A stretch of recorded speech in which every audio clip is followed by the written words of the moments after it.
Hello everyone and welcome back to another book review. It is a wonderful sunny morning.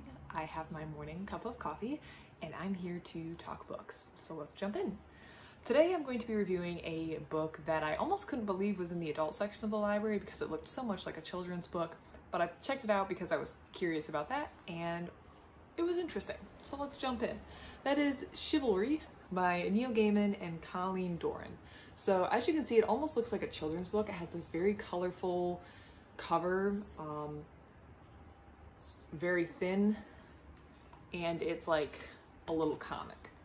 So I was curious, I was intrigued. I checked the spine to make sure it hadn't been put back in the wrong section. It was definitely marked as an adult book, so I went ahead and checked it out. And Neil Gaiman I know is kind of a popular author, so I wanted to see what he was writing about with this book. So this book follows the adventures of Miss Whitaker. Miss Whitaker is this woman over here. She's just an older, I'm assuming British woman, who is living her life, her day-to-day routine. She has tea with her friends. She visits one of her friends who's in the hospital. She goes down to the post office on Thursdays to collect a pension, and on the way back she stops at a thrift store, kind of just living her day-to-day normal life. Well, one day she discovers the Holy Grail, as in the Holy Grail. And for those not familiar with, I don't know,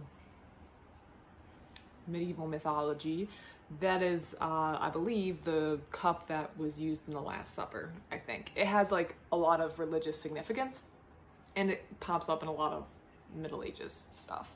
So she finds it at the thrift store. She finds it underneath a fur coat. She's just going around. She lifts up the coat. There it is. I think she said it was marked as like 50 pence or something ridiculously cheap, 30 pence, super cheap. She decides to bring it home because it would look good on her mantle.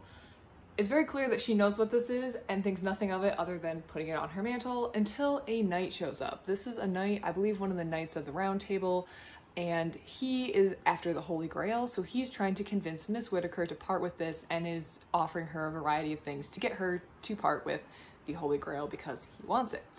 This book, because it's so short, I don't want to go any further into the plot or anything because I feel like I would be giving away way too much, but the story is Miss Whitaker is a very normal British woman who finds the Holy Grail and is then having to encounter this knight who is after the Holy Grail and trying to barter with her to get the object.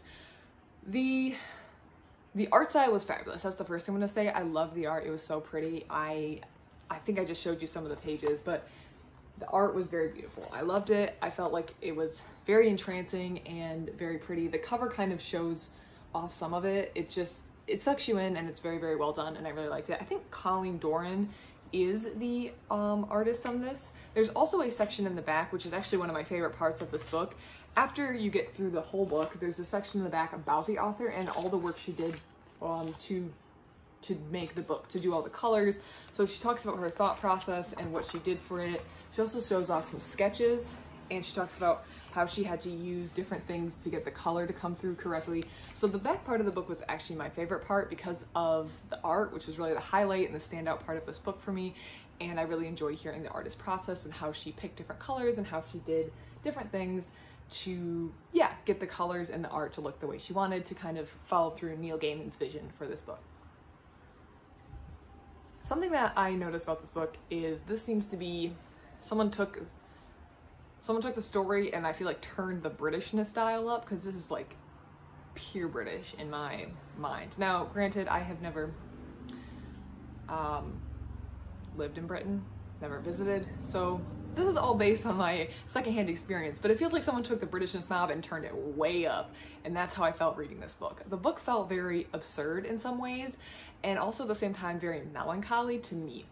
However, when I was reading the artist notes at the end, she very much seemed to imply that this was supposed to be comedic, which it was absurd, and I feel like the absurdity could be kind of comedic, but when I think absurd and comedic, I think of one of my favorite manga series, which is Nichijou by Kiichi Araway. That's absurd and that's comedic.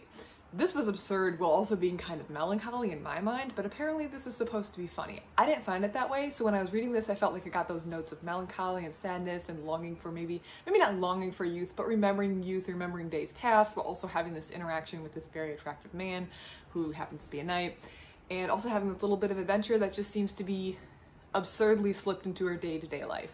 And The absurdity was very interesting. I felt like that was a very fresh take on the whole thing.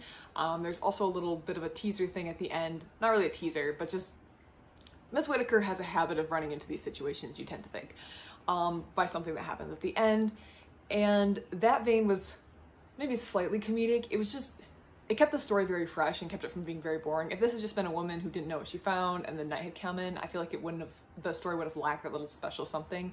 But just like, yeah, the absurdity, I guess I'm abusing that word at this point, is very much keeps the story very fresh, and I really appreciated it. But I thought it was more melancholy and more reflective as opposed to comedic, but maybe you'll find it comedic. So if you read this book, please let me know if you think it pushes more towards the melancholy, reflective, a little bit of sad remembrance side, or if you think it skews towards comedic. That could just be my personal humor style and what I expect, but it is very absurd, so just be aware of that when you go in. At least I found it that way.